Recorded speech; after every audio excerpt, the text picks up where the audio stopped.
회의를 시작하겠습니다. 정부의 우리 부동산 투기 대책을 보고 보시면 언제까지 거짓말을 계속 해야 하는지 가늠하기가 어렵습니다. 최근에 이 부동산 투기 대책을 제대로 하려고 하면 현재 경제정책과의 소위 모순관계가 어떻게 설정이 되어 있는가를 갖다가 정확하게 판단하지 않고서 막연하게 부동산 투기 대책만 내놓는다고 해서 부동산 투기가 잡혀질 수가 없습니다. 저는 이 부동산 투기 대책이 제대로 성공하려면 경제정책 틀 속에서 과연 제대로 조화를 이룰 수 있는가 하는 것을 생각을 해봐야 됩니다.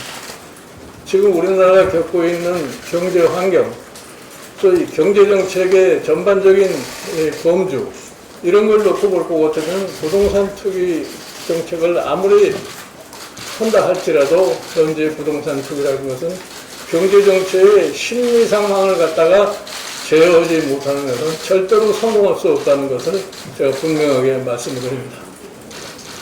지금 우리 경제 현실을 볼 것 같으면은 코로나 바이러스의 극복을 위해서 엄청난 자금이 지금 풀리고 있는 현상입니다.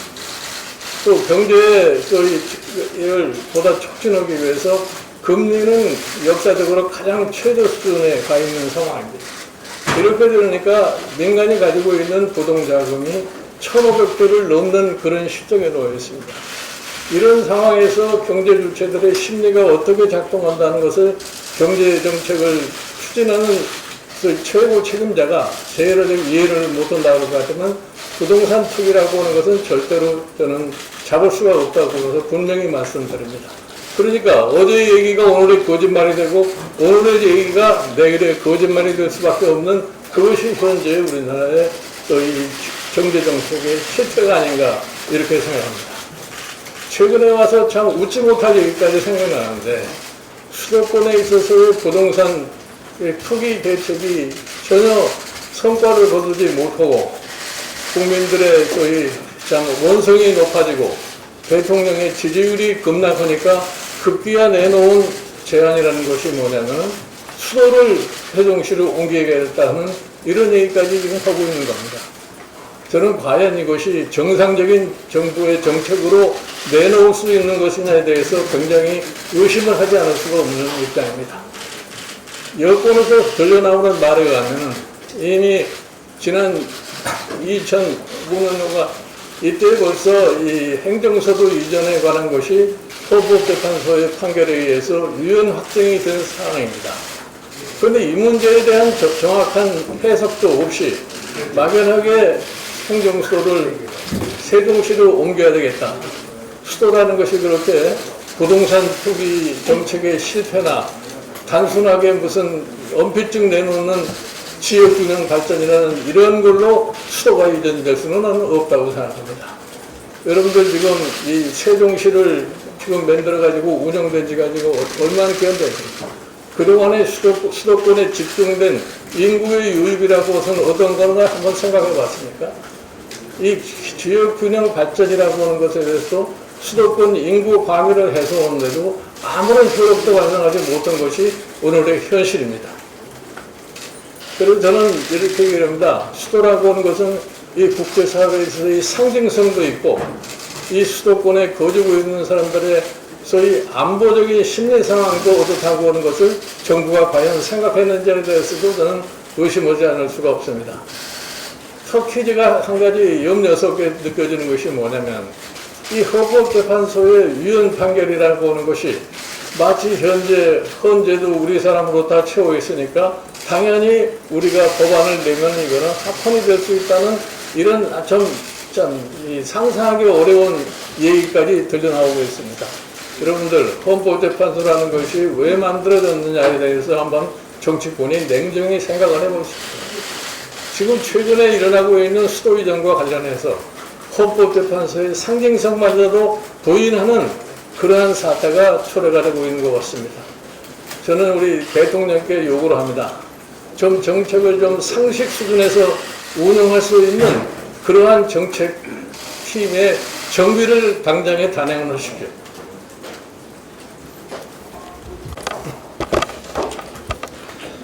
민주당이 느닷없이 이 행정수도 이전을 들고 나와서 혼란을 가중시키고 있습니다. 수도권 집값을 잡지 못하고 또 먹는 물조차 안심하고 먹을 수 없는 인천 수돗물 유충 사태, 그 다음에 박원순 전 서울시장 성추행 사건, 이런 것들이 빈발하고 있으니까 이 관심을 돌리기 위해서 느닷없이 이 행정수도 이전을 꺼낸 것 같습니다. 진정성도 없고 위험 문제도 전혀 해결되지 않았습니다. 그렇다고 해서 국민들이 이제 민주당의 그런 속셈을 모를 리도 없습니다. 빨리 거두어드리고 당장 발등에 불로 떨어진 수도권 집값 폭등 문제, 그 다음에 인천 수돗물 문제, 박원순 시장 성추행과 관련한 재반 문제들 해결하는 데 집중하기 바랍니다. 박원순 시장 성추행 문제가 이제 권력형 성범죄 사건에 더해서 조직적 은폐 사건으로까지 확대되고 있는 것 같습니다.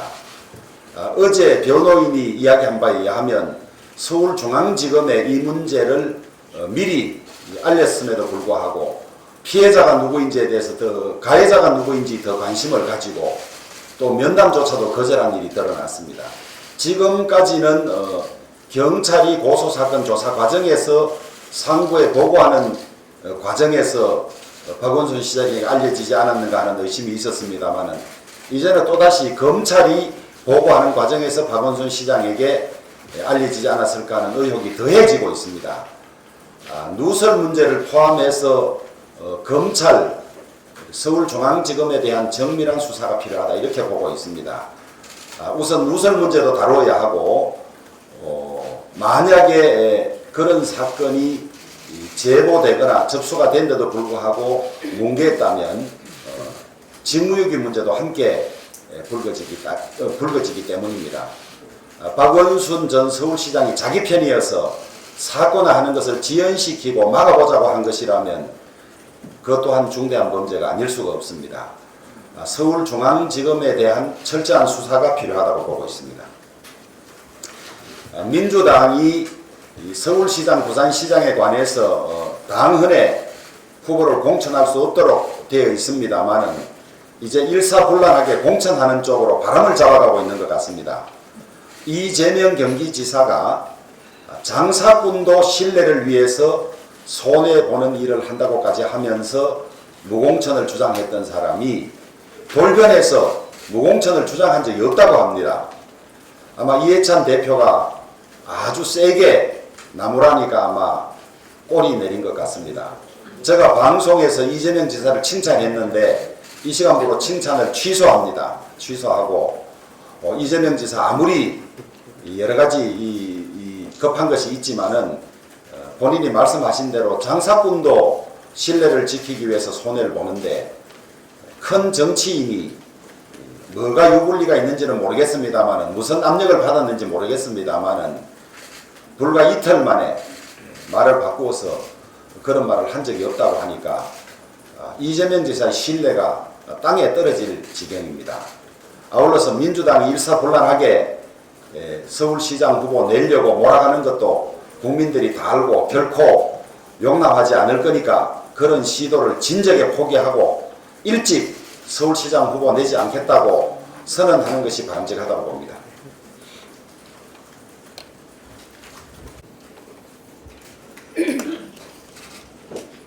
한나라의 정부는 국민의 의식주, 기본적인 의식주를 해결해야 됩니다. 그런데 우리나라 국민들 지금 먹고 사는 문제 산산조각나지 않았나 생각됩니다. 서민들이 내 집 마련하고 해보겠다는 그 꿈을 짓밟아 놓고 이제는 마시는 물로 고통을 주고 있습니다. 어제 김종인 비대위원장님 모시고 인천의 수돗물 유충 발생 사태 현장에 다녀왔습니다. 7월 9일 한 가정집에서 수돗물 꼭지에 유충이 발견된 돼서 신고가 됐고 이에 따라서 환경부에서는 긴급하게 전국의 정수장 중에서 활성탄 여과지를 쓰는 정수장 49곳을 조사를 시켰는데 그 중에서 14%가 넘는 7곳에서 그런 유충이 발견이 됐습니다. 참 국민들께서 그동안 수돗물을 정부를 믿고 마음껏 드셨는데 얼마나 놀라셨겠는지 좀 생각하기 어렵습니다. 이제 벌써 한 보름이 이렇게 지냈는데도 환경부나 지방자치단체, 특히 인천시 이런 데서는 이에 대한 원인과 대책에 대한 명확한 제시가 아직까지 없습니다. 이제 국민들 좀 안전하게 해드려야지 되는데 이런 데 대한 대안도 제시 못하고 오히려 깔다고는 인체에 무해하다 그러면서 이런 사태를 축소한다든지 정그러면 수돗물을 마시지 마라 이런 식으로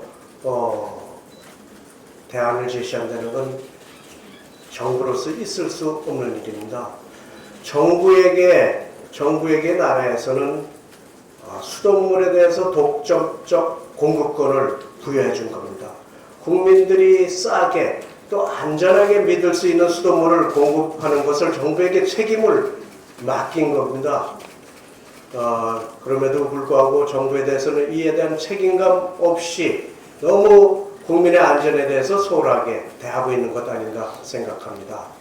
어저께 방문에 이어서 오늘 우리 당 소속 환노위 의원들이 또 현장을 방문합니다. 다녀와서 확실하게 국민이 믿을 수 있는 안전한 대책 마련해서 시행하도록 하겠습니다. 어저께 정부에서는 2020년 세법 개정안을 발표를 했습니다. 반기업 정서에서 조금 물러난 그런 선심성을 보이기는 했는데 여전히 징벌적 과세 또 편가르기식 증세 기조를 유지하고 있습니다. 조세정책의 기본 원칙에 충실하기보다는 경제 실정을 가리려는 정치적 수단으로 악용을 하고 세수 확보에 치중을 함으로써 시장을 왜곡하고 국민 혼란을 가중시킨다는 그런 부작용이 우려스럽습니다.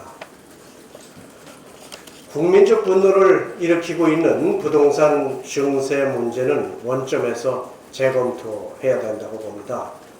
부동산에 대한 보유세 또 취득과 양도에 따른 거래세 인상을 계속 이렇게 고집하고 있습니다. 그동안 이런 징벌적 과세는 있어서는 안 된다. 이런 과세가 부동산 문제를 해결하는 것이 아니다라고 늘 주장을 했음에도 불구하고 이를 받아들이지 않고 있습니다. 다주택자뿐만 아니고 1가구 1주택자 심지어 세입자까지 그 고통이 전가될 것으로 보입니다. 억지로 이렇게 부동산 실책을 덮는 징벌적 과세를 밀어붙이기 식으로 해서는 안 될 것이다 하는 말씀을 분명히 드립니다. 금융소득세제에 보면 주먹구구식으로 이 세제를 운영하는 것이 여실히 드러나고 있습니다. 세제를 바꿀 때 국민적 수용성을 고려해야지 되는데 이를 전혀 고려하지 않고 일방통행으로 밀어붙이기 식으로 하다 보니까 국민적 반발에 부딪힌 겁니다. 부족한 세수를 메꾸려고 고율의 양도소득세를 과세하려다가 개인 투자자의 반발에 부딪혔는데 대통령이 이에 말 한마디를 하니까 조세당국에서는 기존에 제시했던 정책을 확 바꿔버렸습니다. 이런 질책 이전에 국민의 목소리를 잘 듣고 어떤 근거를 가지고 조세 정책을 펼쳐야지 되는데 상당히 미흡한 것 같습니다. 정책 추진에 신중을 기해야 할 것을 다시 한번 말씀을 드립니다.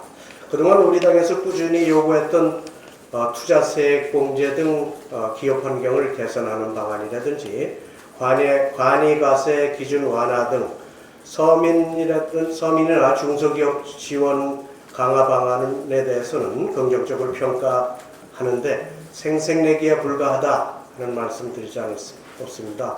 법이 지금 코로나19로 굉장히 경제가 어려운 상황이고 또 그 이전부터 정부의 경제 실정 때문에 이런 어려운 경제를 살리기 위한 그런 세제 정책을 좀 더 과감하게 펼쳐야 한다. 예를 들면 우리 당에서 주장하는 법인세 인하도 과감하게 펼쳐야 된다 하는 그런 주장을 했었는데 이런 것들이 반영이 안 됐습니다. 또한 이런 조세 정책뿐만 아니고 규제 개혁이나 노동 개혁도 함께 추진하도록 다시 한번 말씀을 드립니다. 우리 당에서는 세법 개정안에 대해서 꼼꼼히 따져보겠습니다. 미흡한 부분 더 보완하고 당면한 코로나19의 어려움을 국민들께서 극복하고 또 경제가 회복될 수 있는 그런 방안으로 검토를 하겠습니다. 국민이 납득할 수 있는 세법 개정안이 되도록 노력하겠습니다.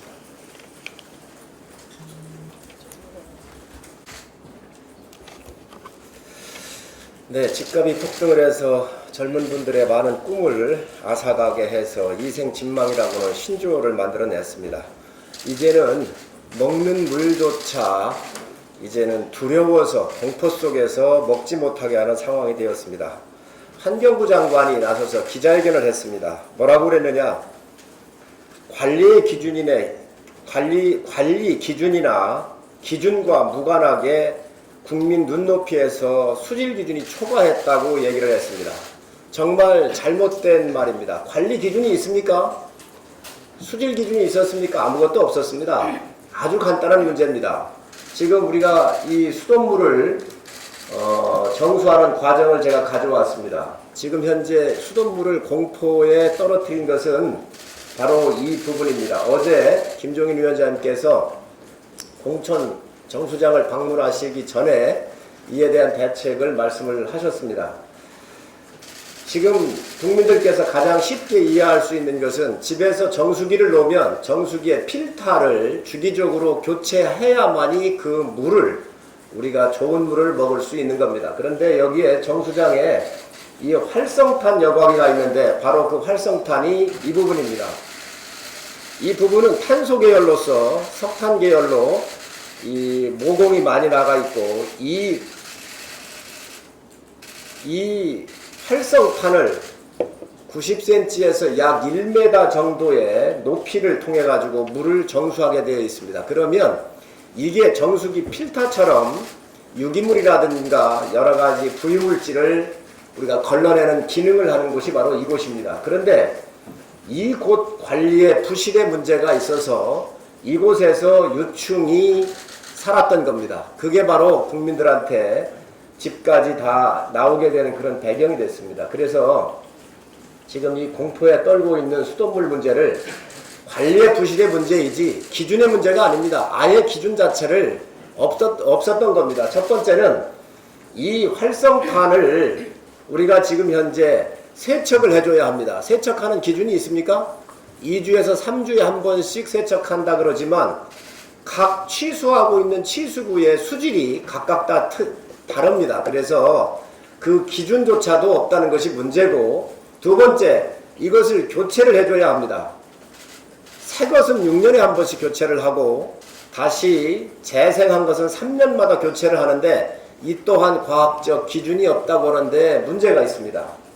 바로 이 부분에 대한 가장 큰 문제를 정부는 빨리 기준을 정해서 조치를 해 주실 것을 부탁을 합니다. 두 번째로는 전문성이 없습니다. 전문성이. 지금 공직자들을 그 인사발령을 내는데 수질관리 기사라든가 이러한 전문성 있는 사람들을 놔야 되는데 이 전문성이 없는 사람들로 배치가 되기 때문에 수질이 잘 관리가 되지 않고 있는 것 또한 문제입니다. 세 번째로는 이 정수장 자체에 외부에 있는 해충들이 들어가지 못하도록 해야 되는 것은 상식 중에 상식입니다. 그런데 지금 현재 이 정수장 안에 어떤 해충도 막을 수 있는 방호벽조차도 없었습니다. 그래서 급하게 방충망을 설치하는 사태가 벌어졌습니다. 이렇게 부실하게 이 정수장 관리를 해놓고 지금 와가지고 기준이 있느니 없느니 관리 기준이 국민의 눈높이에 맞지 않는다라고는 이러한 모순된 이런 이야기를 환경부 장관이 하고 있습니다. 또한 그린 뉴딜을 하면 마치 이 모든 것이 해결될 것처럼 그린 뉴딜을 갖다가 명분으로 삼고 있습니다. 그린 뉴딜하고 이 관리 문제는 아무런 관련이 없다는 말씀을 드립니다. 그린 뉴딜은 더 좋은 물을 공급하기 위해서 하십시오. 그러나 이것은 관리 부실에서 온 이 문제를 이 정권이 마치 그린 뉴딜로 다 해결할 수 있는 것처럼 국민들한테 호도하는 것은 잘못되어 있습니다. 집에서 쉽게 관리하고 있는 이 정수기의 필터 교체하는 것처럼 바로 이 활성탄 이 여과지를 주기적으로 교체해 주실 것을 요청합니다. 어제 박원순 전 서울시장의 성추행 피해자가 2차 기자회견을 열었습니다. 이 자리에서 피해자는 경찰에 고소하기 하루 전인 지난 7일 서울중앙지검 여성조사부 유현정 부장검사에게 피해 사실을 알렸고 가해자가 박원순 시장이라는 것도 알렸다고 밝혔습니다. 유현정 부장검사는 피해자와의 면담 약속을 일방적으로 취소하고 아무런 조치도 취하지 않았다고 합니다. 국내 최고의 성범죄 수사기관인 중앙지검 여성조사부가 상황을 파악하고도 조사하지 않은 이유는 무엇입니까? 현재 서울중앙지검은 문재인 대통령의 대학 후배인 이성윤 지점장이 장악하고 있습니다. 어제 서울중앙지검장은 사건 내용을 대검찰청에는 보고하지 않았다고 밝혔습니다. 이 엄청난 사건을 왜 보고하지 않은 것입니까?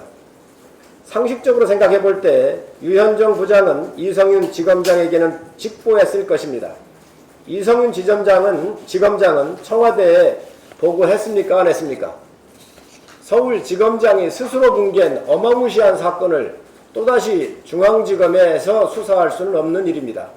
전과 오범의 제보에 평생 국가를 위해 봉직한 한동훈 검사를 검언 유착으로 몰고 있으며 박원순 성범죄 사건을 은폐시킨 곳에서 어떻게 수사를 하란 말입니까?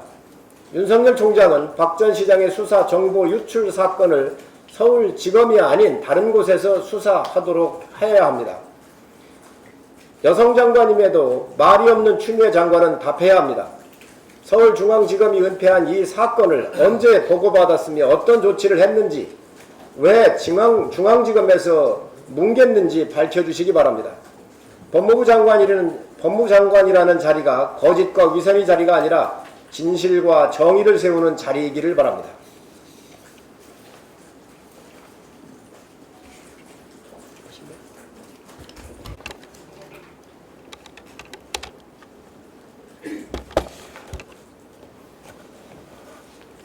최근 정부는 어떤 대책, 어떠한 말로도 부동산 가격 폭등 문제가 수습이 되지 않자 이것저것, 심지어는 죽었던 이슈까지 소환해서 시장에 마구 던지고 있습니다. 그런데 그 어떤 대책도 어떤 말도 실현 가능성은 안 보이고 국민 생활에도 체감되지 않습니다. 오히려 무성한 논란과 분열, 부작용만 양성하고 있습니다. 이에 미래통합당 비대위에서는 비교적 단기간에 실현 가능하고 국민 생활에 바로 체감되는 두 가지 주택정책 대안을 제시하고자 합니다. 첫 번째, 후분양 방식으로의 전환을 제안합니다. 왜 지금 후분양이 필요한지에 대해서 설명드리겠습니다. 작금의 부동산 가격 폭등에는 시중에 넘쳐나는 유동자금과 저금리가 주요한 원인입니다. 그러나 문재인 정부의 부동산 정책 어디에도 대출 억제를 제외한 시중 유동자금의 흡수 방안은 포함되어 있지 않습니다. 이에 후분양 방식을 시중의 유동자금을 생산자금으로 전환하는 수단으로 활용할 필요가 있습니다. 두 번째, 로또 분양을 방지하고 신규 주택의 청약 당첨 가능성을 확대하는 방법이 바로 후분양입니다. 분양권 전매 제한이라는 규제는 선분양 방식에서만 적용되는 것으로서 후분양 방식으로 전환할 경우에 분양권 거래 자체가 발생하지 않게 됩니다. 최근 분양시장은 로또라는 별명이 붙을 정도로 경쟁률도 높고 한 번 당첨이 되면 적지 않은 시세 차익을 거두게 됩니다. 따라서 청약시장에 많은 사람들이 모여들게 되지만 실제로 언제 당첨될지, 나한테 당첨 가능성은 있는지 실수요자들의 내 집 마련은 예측 가능하지 않고 오히려 로또와 같은 행운에 기대야 하는 결과를 초래하고 있습니다.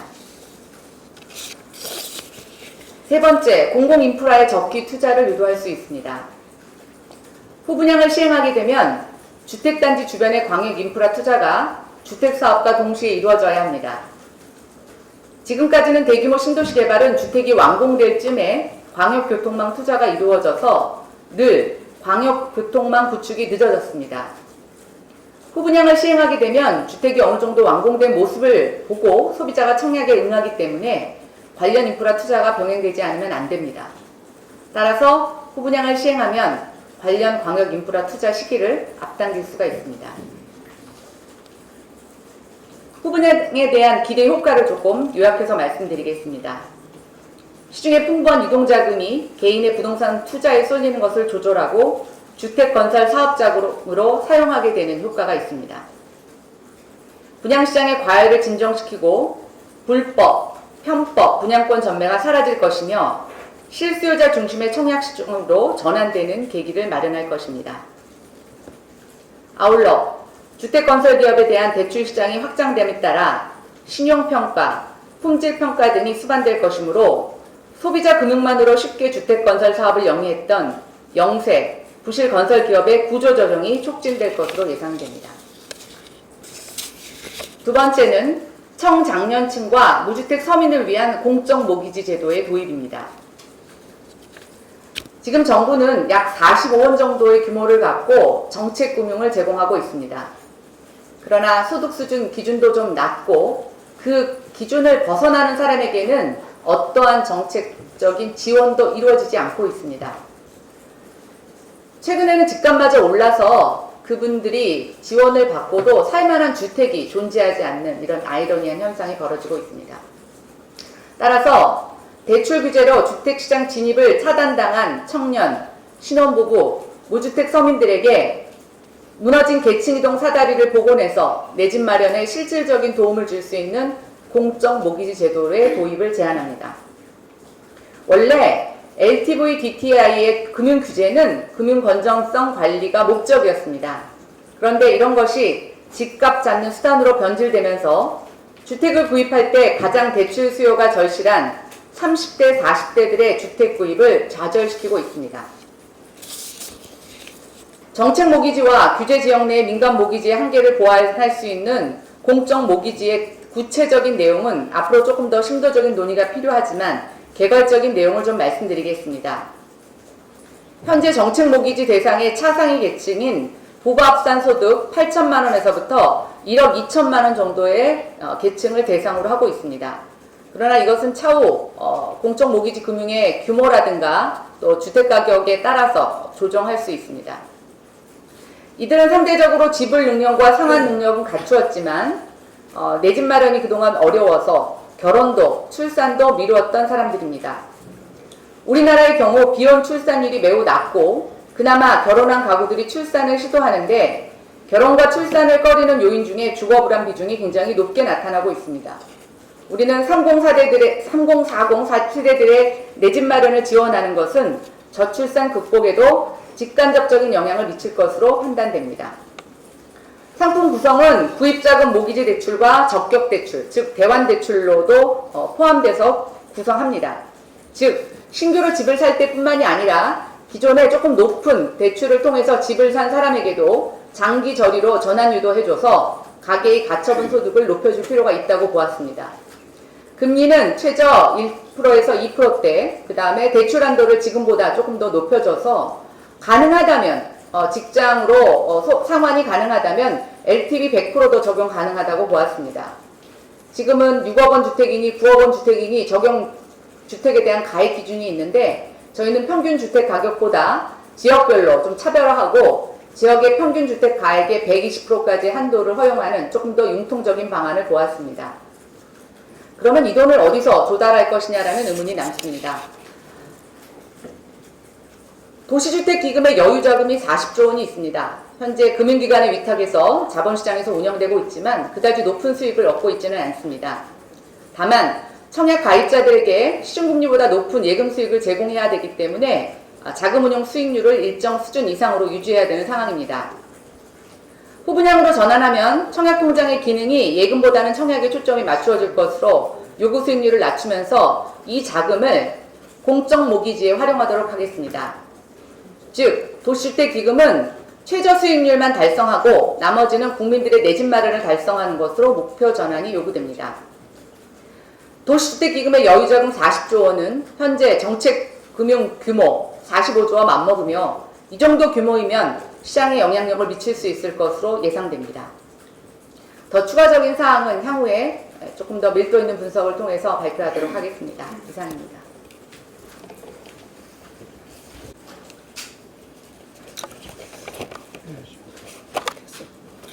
정부가 내놓은 부동산 대책으로 집을 가진 대한민국 국민은 죄인이 되었습니다. 집이 없는 국민의 내 집 마련 희망까지 꺾어버렸습니다. 평생 노력하여 겨우 마련한 집 한 채 가진 어르신은 본인 의지와 상관없이 똑똑한 한 채가 되었는데 해마다 올린 공시가격과 보유세로 인해 이사갈 생각도 없는데 빚을 내야만 그 집에서 살 수 있는 처지가 되었습니다. 소박한 가정에서 아이를 낳아 집 평수를 넓혀가거나 교육 환경이 좋다는 곳으로 이사하려는 희망은 어쩌면 당연한 것입니다. 저는 어려운 시절 공인중개사 사무소가 아닌 전봇대에 붙은 집 한 칸, 부엌 한 칸 전단지를 쳐다보며 살 집을 찾아다녔습니다. 20대 어느 날 밤 수많은 집에서 새어나오는 불빛을 보며 나도 내 집이 있으면 좋겠다 싶었고 사법시험 2차를 준비하면서 청약 통장을 만들었고 변호사 하면서도 15시간씩 일했습니다. 그렇게 오래 일을 하고 돈을 모아서 무주택 기간이 길어서 청약 가점제로 43세 드디어 생애 첫 주택을 마련했습니다. 그 시절 서민들은 누구나 내 집 마련의 꿈을 안고 살았고 열심히 일하고 저금하면 그것이 가능했고 그것을 비난하는 사람이 없었습니다. 그런데 2020년 오늘 직장생활 또는 소상공인으로 힘겹게 살아가는 서민들이 집을 사거나 넓혀가거나 보다 좋은 환경으로 이사하고 싶은 꿈과 노력은 비난의 대상이 되면 물론 불가능하게 되었습니다. 문재인 정부는 평범한 국민의 보편적인 꿈과 선한 노력을 비난의 대상으로 낙인 찍고 정작 청와대와 정부 권력자들은 입속을 챙기면서 본인들은 사정이 있다고 핑계를 대는 위선이 대한민국에 끼친 가장 큰 해악은 국민들의 희망을 꺾은 것입니다. 물려받은 넓은 영토와 천연 자원이 없던 가난한 나라가 자랑스러운 지금의 대한민국이 되기까지 유일한 자원은 바로 사람입니다. 국민의 힘과 역량을 믿는 정부가 되길 바랍니다. 사람을 믿는 정책을 펼치길 바랍니다. 2020년을 살아가는 17살 서연이에게도 1986년 여공 김미애처럼 환경이 꿈까지 가둘 수 없고 꿈꾸고 노력하면 바뀔 수 있는 믿음을 주는 대한민국이 되어야 합니다. 고 박원순 시장의 아들 박주신 씨 부부는 입국 과정에서 이례적으로 신속하게 검역을 받고 아무런 제재 없이 6시간 만에 대학병원 장례식장에 도착하여 상주로서 역할을 다하였습니다.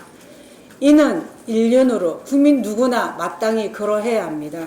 그런데 이 당연한 일들이 코로나19로 인해 보통 사람들에겐 있을 수 없는 일이 되었기에 국민들의 박탈감과 분노는 더욱 컸습니다. 지난 7월 15일 국회 보건복지위원회 전체회의에서 박능후 장관은 박주신 씨처럼 자가격리 면제서를 일륜적 사유로 받은 경우는 누구나 공항에서 신속한 검사를 받을 수 있다고 했습니다.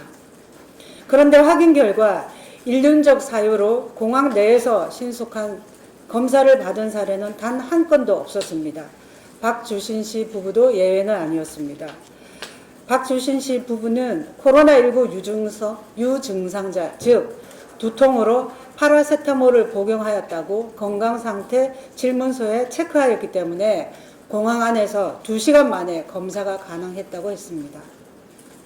직계 좀비 속의 장례식에 참여하기 위해 긴급히 입국한 국민들이 이 같은 사실을 알았다면 공항 밖 임시시설에 격리되어 16시간씩 대기하며 장례식에 참여도 못하는 일을 겪었을까 반문하게 됩니다. 박 장관이 이 같은 사실을 밝히지 않은 이유가 혹시 코로나 유증상자가 장례식장에서 상주 역할을 한 사실을 숨기기 위한 목적이었는지, 박 씨 부부가 신속한 검사를 위해 단순 두통을 호소한 꼼수를 부린 것은 아닌지 확인은 쉽지 않겠습니다만, 전 서울시장 아들 부부가 공항에서부터 장례식장까지 6시간 만에 도착하여 방호복을 입지도 않고 무난하게 장례를 마칠 수 있었던 것은 일반 국민에게는 해당되지 않는 특혜였습니다. 보건복지부 장관께 다시 한번 부탁드립니다. 서울시장의 아들이 아니라도 국민 누구나 직계 좀비 속의 장례식에 신속히 참여할 수 있도록 입국 시 공항에서 신속한 진단검사를 하고 장례식장 출입이 허용하도록 조치해 주시기 바랍니다. 국민 누구나 가족을 잃은 슬픔과 안타까움, 그리고 마지막을 보내고 싶은 마음은 매 한 가지입니다. 다만 유증상자의 경우 모든 국민들이 그러하듯 혹시 모를 코로나19 확산을 철저히 방지하는 자가격리 및 사회적 거리두기의 엄격한 적용이 필요합니다. 원내대표의 교섭단체 대표연설 이후에 행정수도 이전, 일각에서는 천도라고 부르는 청와대, 국회 등 세종시 이전 문제가 뜨겁습니다. 김태년 원내대표의 연설을 보니 청와대와 정부 부처의 세종시 이전을 주장하면서 이렇게 덧붙입니다. 그렇게 했을 때 서울 수도권 과밀과 부동산 문제를 완화할 수 있습니다. 라고 말이죠. 문재인 정부 집권 4년차, 이제 임기가 채 2년도 남지 않은 정부에서 집권 여당의 원내대표가 조속히 해결하라는 부동산 문제 해법은 외면한 채 정치적인 이슈 제기로 현 정국을 돌파하려는 속내가 너무 뻔히 보여서 현 정부의 국정 운영 능력에 민낯이 고스란히 드러나는 듯합니다.